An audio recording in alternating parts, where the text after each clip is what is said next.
Hi hello welcome to my channel spice and smiles. అందరూ ఎలా ఉన్నారు? మేము చాలా బాగున్నాము. ఈరోజు మనం బీన్స్ కర్రీ చూద్దామండి. ఆ, రసంలోకి, పప్పుచారులోకి లేదా పప్పులోకి ఈ ఫ్రై సైడ్ డిష్గా చాలా బాగుంటుంది. చేసే విధానాన్ని చూసేద్దాం రండి. ముందుగా దీనికోసం ఒక పౌడర్ ప్రిపేర్ చేసుకోవాలండి. దానికోసం నేను ఒక 4 స్పూన్స్ మినపప్పు, పొట్టు మినపప్పు తీసుకుంటున్నాను.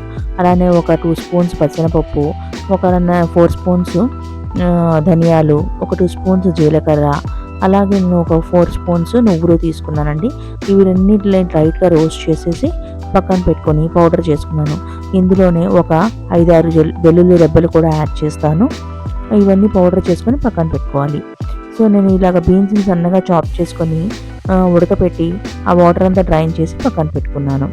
సో తర్వాత ఒక ప్యాన్ తీసుకొని దానిలో ఆయిల్ వేడి చేసేసి దాంట్లో పోపు దినుసులు, కొద్దిగా ఎండుమిర్చి, కరివేపాకు వేసి అవి బాగా వేగిన తర్వాత మనం చాప్ చేసి పెట్టుకున్న ఆనియన్, పచ్చిమిర్చి వేయాలండి. ఆనియన్ బాగా రెడ్గా కలర్లో డ్రై అవసరం లేదు. కొద్దిగా లైట్గా బ్రౌన్ కలర్ షేడ్ వచ్చేదాకా ఫ్రై అయితే సరిపోతుంది. దానికోసం కొద్దిగా ఉప్పు, పసుపు వేసి ఆనియన్ని వేయించండి. మూత పెట్టి కొద్దిగా లో ఫ్లేమ్లో పెట్టి వేయించండి. ఆనియన్ ఇలా కలర్ చేంజ్ అవ్వగానే మనం డ్రైన్ చేసి పెట్టుకున్న బీన్స్ని కూడా వేసేసి కొద్దిగా సాల్ట్, ఒక 1/2 స్పూన్ సాల్ట్ని యాడ్ చేసేసి లైట్గా లో ఫ్లేమ్లోనే ఫ్రై అవ్వనండి. ఆ వాటర్లో ఉన్న అవన్నీ డ్రై అయిపోయేదాకా, వాటర్ అంతా అబ్జర్వ్ అయ్యేదాకా అలాగే లో ఫ్లేమ్లో పెట్టి మధ్య మధ్యలో తిప్పుతూ మూత పెట్టి ఉంచండి. ఇలా అయిన తర్వాత మనం పౌడర్ చేసి పెట్టుకున్నాం కదా, ఆ పౌడర్ ఒక 2 స్పూన్స్ వేయండి.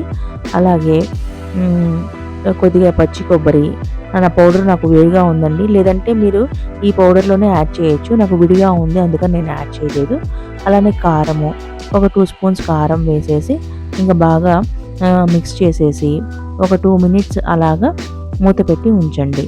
ఇలా ఉంచడం వల్ల, ఇలా ఉంచి మూత పెట్టి ఉంచడం వల్ల బాగా ఆ పౌడర్లో ఉన్న మసాలాలు ఇవన్నీ మనము ఈ బీన్స్కి పడతాయి.